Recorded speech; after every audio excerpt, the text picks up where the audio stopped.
Pequeñísima pausa, regresamos para continuar con más diálogos y entrevistas aquí a través de Radio Pichincha. Hoy esos comentarios muestran lamentablemente que tenemos una sociedad enferma. Ya volvemos.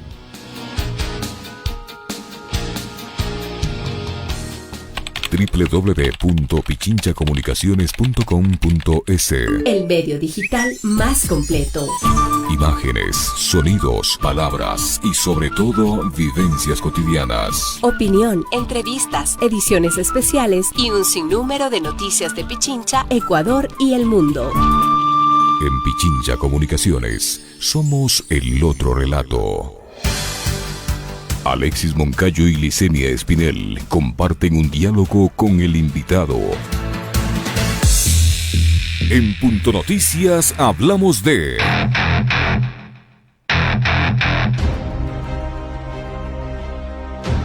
La mañana del miércoles 27 de octubre, el presidente de la República, Guillermo Lasso, emitió el decreto 238, con el cual se prevé impulsar la concesión de las empresas eléctricas del país, una resolución que fue rechazada por el sector de los trabajadores, quienes advirtieron que esto provocará una inminente alza en las tarifas, impactando sobre todo a las clases medias y populares que ya vienen atravesando duros momentos con deudas, desempleo e ingresos precarios.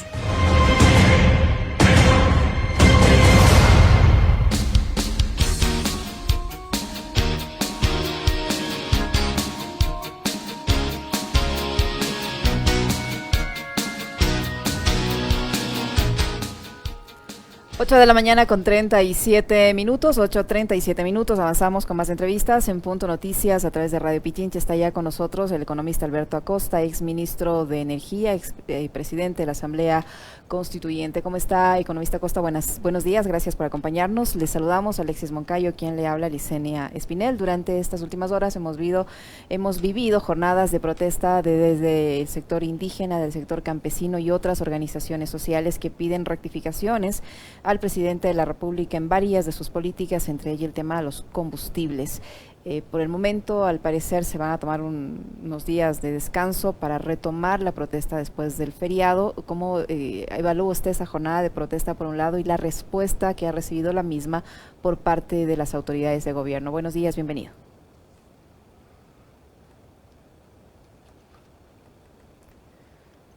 Creo que está silenciado, economista. Está silenciado. Active su micrófono, por favor. Les escucho este rato recién. Le decía que le daba la bienvenida, economista, y le decía que cuál es su evaluación de la jornada de protesta del sector indígena y otras organizaciones sociales y la respuesta recibida a estas protestas por parte de las autoridades de gobierno. Le saludamos a Alexis Moncayo, quien le habla, Licenia Espinel. Muy buenos días. Yo diría que esta es una primera manifestación del creciente malestar que se siente en la sociedad ecuatoriana. El movimiento indígena, el movimiento de trabajadores, distintos grupos sociales, mujeres, estudiantes, maestros y maestras, ecologistas, gente que está defendiendo sus territorios, comienzan a expresar su rechazo a un gobierno que demuestra una enorme insensibilidad ante la grave crisis que atraviesa el pueblo ecuatoriano. Debemos reconocer que la crisis no la generó este gobierno, que ya viene desde tiempo atrás en varios ámbitos, y que el coronavirus simplemente fue un detonante para agravar las condiciones. Lo que sucede es que este gobierno nacional no tiene sensibilidad para dar respuestas claras, concretas, que partan desde el principio básico de la solidaridad. Solidaridad que tiene que sentirse con una contribución mayor de quienes más tienen y más ganan para resolver los problemas nacionales. Solidaridad que no puede de ninguna manera subordinarse a las demandas del Fondo Monetario Internacional. Yo lo que veo con gran preocupación es el hecho de que el gobierno nacional, de manera tosuda, quiere construir su propuesta de ajuste neoliberal. Es como un niño que quiere armar su rompecabezas. Y este niño, Guillermito Lasso, tiene ya hasta el título en la carátula del rompecabezas. Más Ecuador en el mundo, más mundo en el Ecuador. Un modelo de cómo armar un país neoliberal. Y veamos cómo ha ido colocando las fichas. Ha ido colocando una tras otra las fichas de sus rompecabezas. El decreto, por ejemplo, 95, para duplicar la tasa de extracción de petróleo. El decreto 151, para acelerar la megaminería.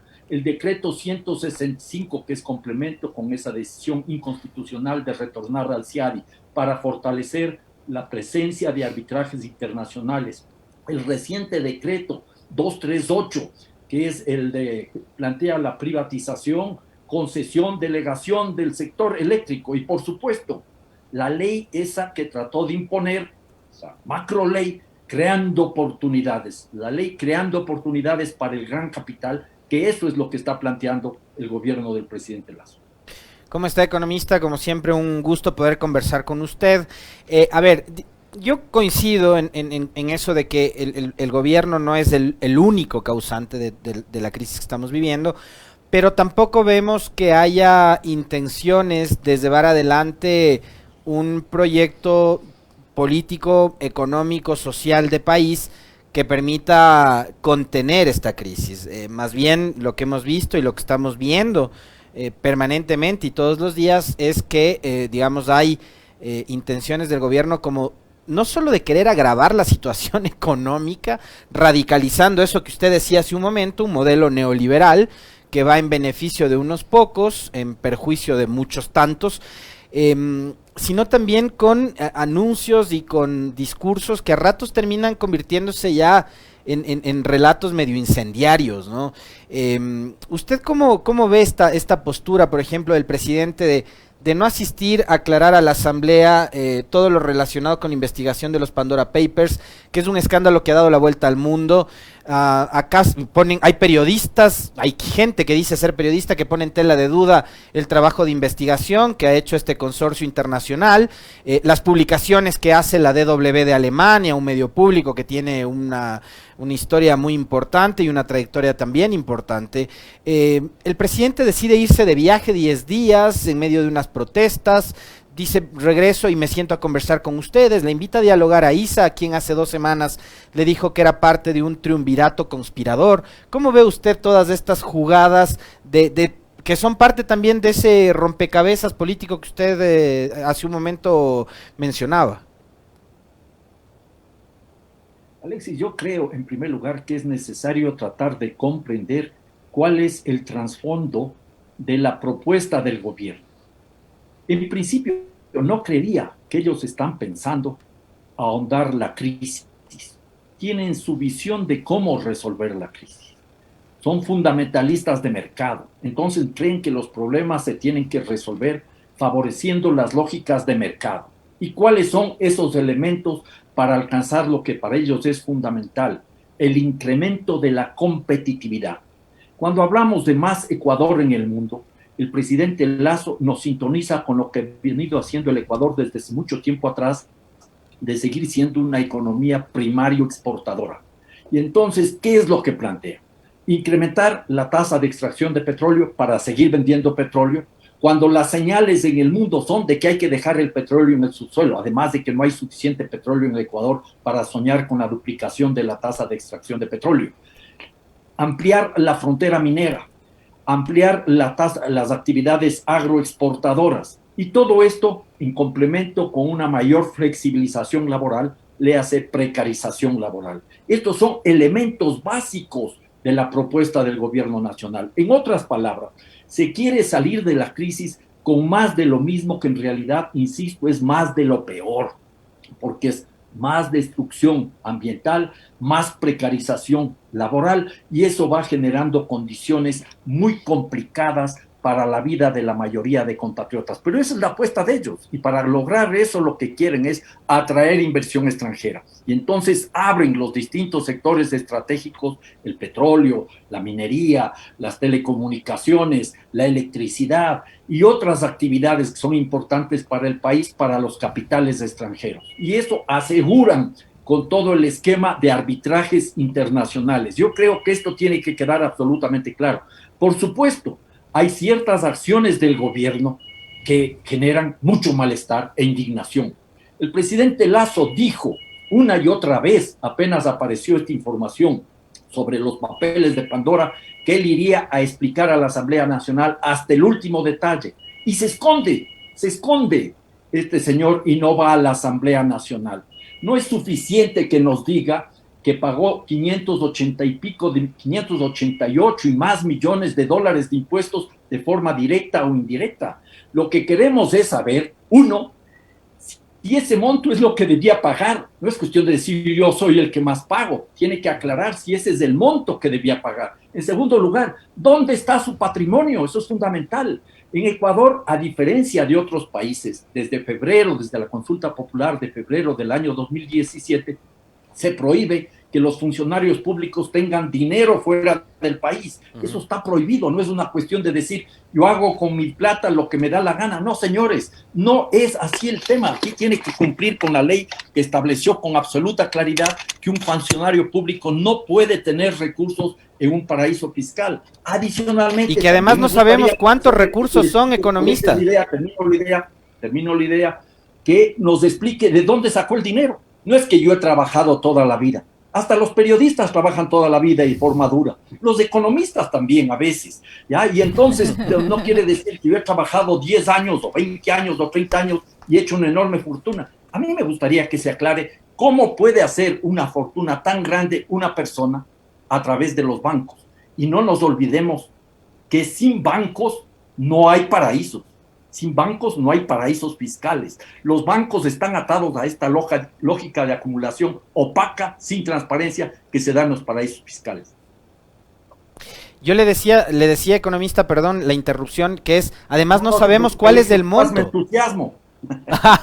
No sabemos cuál es el monto. Hace un momento conversábamos con una legisladora que está metida en esta investigación de los Pandora Papers y ella nos decía, ese es uno de los grandes problemas, la opacidad que hay, la falta de iniciativa del mandatario de querer decirle al país, de no querer decirle al país la verdad de cuántos son los recursos que tiene fuera, porque digamos uno puede especular en el monto. La señora Palacios nos acaba de decir que podría ser alrededor de 400 millones de dólares, que es lo que habría sacado el presidente de la República fuera, y ahí uno se cuestiona y se pregunta, ¿cómo el presidente del Ecuador, que dice que quiere más mundo en el Ecuador y más Ecuador en el mundo, va a invitar a los inversionistas, a los empresarios extranjeros a que traigan sus capitales para invertir en Ecuador, para generar empresa, empleo en Ecuador, cuando el señor mismo no confía en Ecuador y se lleva su plata a Dakota, a Panamá, a Delaware, etcétera?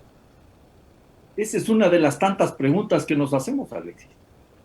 Cualquier inversionista que está pensando en llegar al país se debe cuestionar si vale la pena invertir en un país en donde su presidente no tiene sus recursos. Esta es una primera pregunta. Una segunda pregunta, ¿qué dirán nuestros compatriotas en el exterior que salen en condiciones lamentables, complejas, difíciles, durísimas, a buscar algo de dinero en los Estados Unidos o en Europa, a ahorrar algo para mandar a sus familias en el Ecuador, cuando incluso puede ser que gran parte de esos recursos ahorrados afuera, enviados con el sudor del trabajo de tanta gente afuera, luego a través de los canales de la banca o de algunos bancos se van a los paraísos fiscales? También la gente se debe preguntar eso. Y algunas personas también se han de estar preguntando, a la gente que tiene muchos recursos, ¿por qué nos van a imponer un impuesto o una contribución especial sobre nuestro patrimonio si el señor tiene gran parte de su patrimonio afuera y a lo mejor no lo ha declarado y no va a pagar impuesto alguno? Yo creo que son algunos de los temas fundamentales. Esta cuestión de los Pandora Papers o los papeles de Pandora tiene que aclararse. No hay que tener miedo a la verdad y a la transparencia, es fundamental. Y ojo, yo no digo que no hay que discutir y analizar otros casos de corrupción, pero no enlodemos el agua metiendo todo a la vez, porque el que mucho abarca, poco aprieta. Necesitamos transparencia, sobre todo porque en este caso está involucrado en una denuncia el señor presidente de la República, y él tiene que explicar absolutamente todo.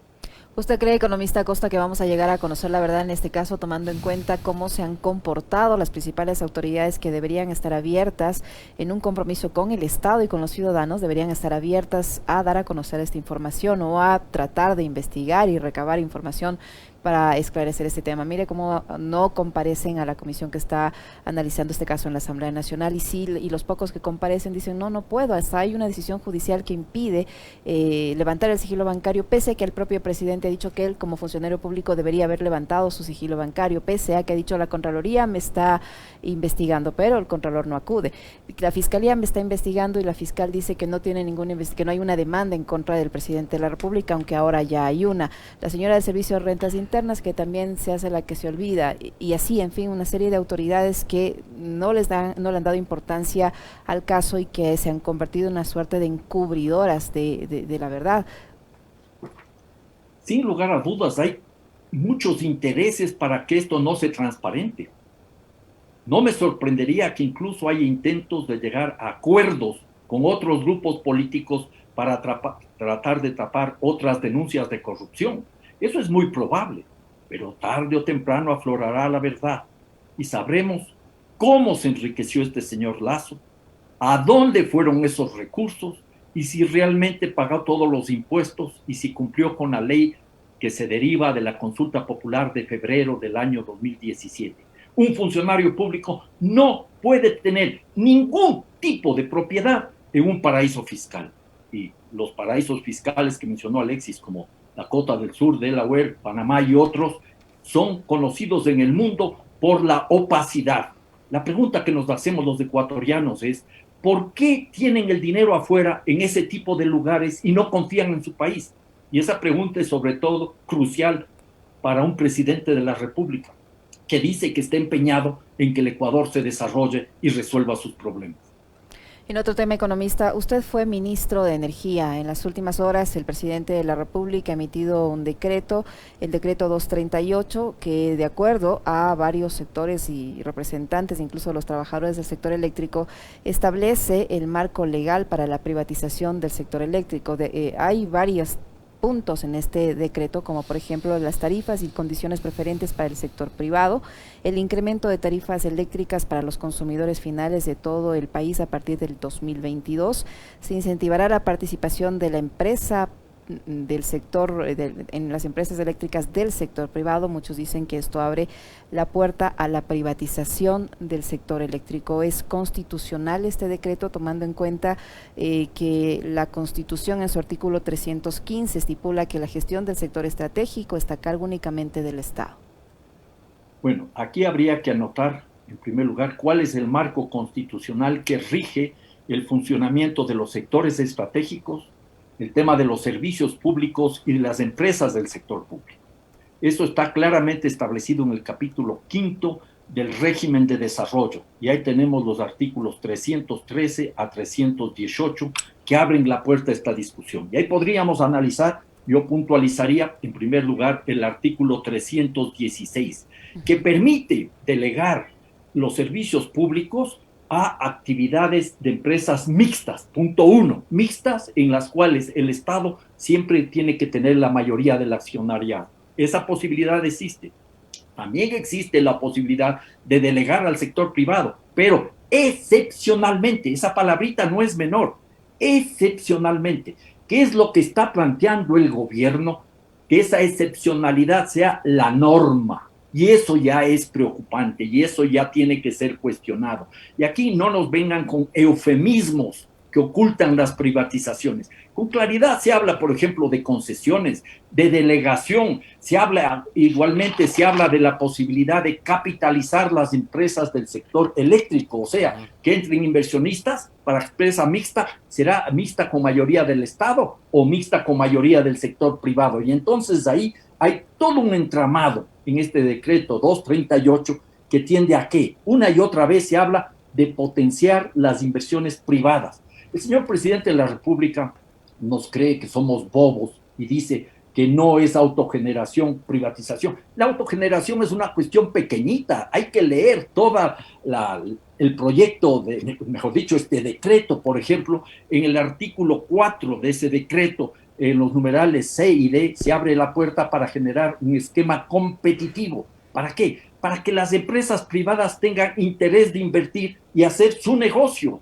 Entonces, en lugar de tener a la energía como un derecho básico en la soberanía energética, se le sigue profundizando en su calidad de mercancía. Esto ya está en contra de los principios fundamentales de la soberanía energética que atraviesa gran parte de la Constitución ecuatoriana. Luego se habla, por ejemplo, de delegar las actividades en todo el sector eléctrico, es el artículo 4, el numeral E. Y luego también, como ya mencioné, la posibilidad de capitalizar las empresas actualmente en manos del Estado con inversiones privadas, artículo 4, numeral F. Y en ese escenario, entonces, la pregunta que nos hacemos es, ¿cuál es el afán de este gobierno?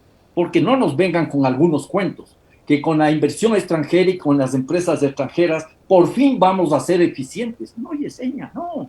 No nos olvidemos cómo funcionaba la empresa eléctrica Emelec, que se estableció en el Ecuador desde 1996, y en plena dictadura, con una serie de beneficios de la Municipalidad de Guayaquil, en plena dictadura militar en los años 60, el Estado ecuatoriano le garantizó utilidades mínimas pagaderas en dólares sobre activos fijos del 9.5%.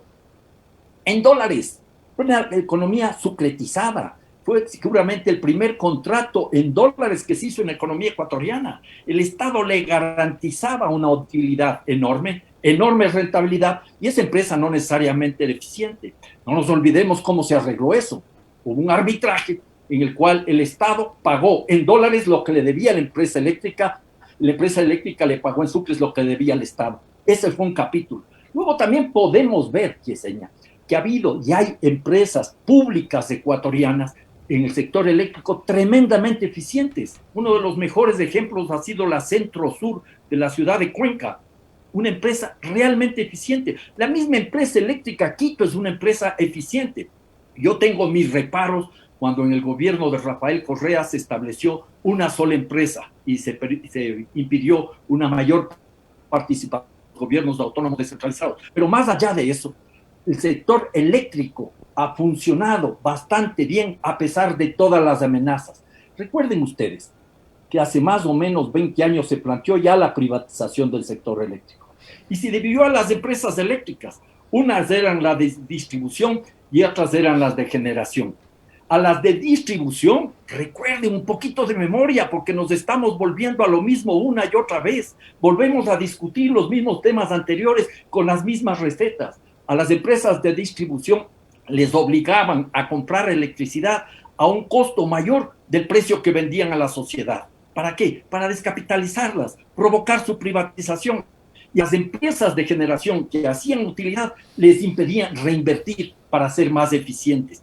Cuidado con lo que estamos haciendo, vamos a deteriorar el esfuerzo que se ha hecho para mejorar el sector eléctrico. Todavía hay muchas cosas que se pueden cuestionar, muchas cosas que se deben cambiar, sin lugar a dudas, pero la propuesta no es adecuada. Y si no queremos irnos tan lejos en el tiempo, veamos lo que pasa en las telefónicas. En las telefónicas también está el sector privado, empresas transnacionales.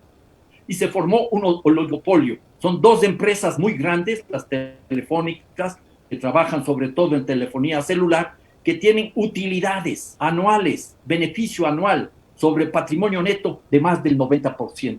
Entonces aquí hay que estar muy claros. Uno es el discurso de la competencia, de la eficiencia del mercado, y otro es el objetivo fundamental. Más Ecuador en el mundo, más mundo en el Ecuador significa crear oportunidades para los grandes capitales nacionales y transnacionales.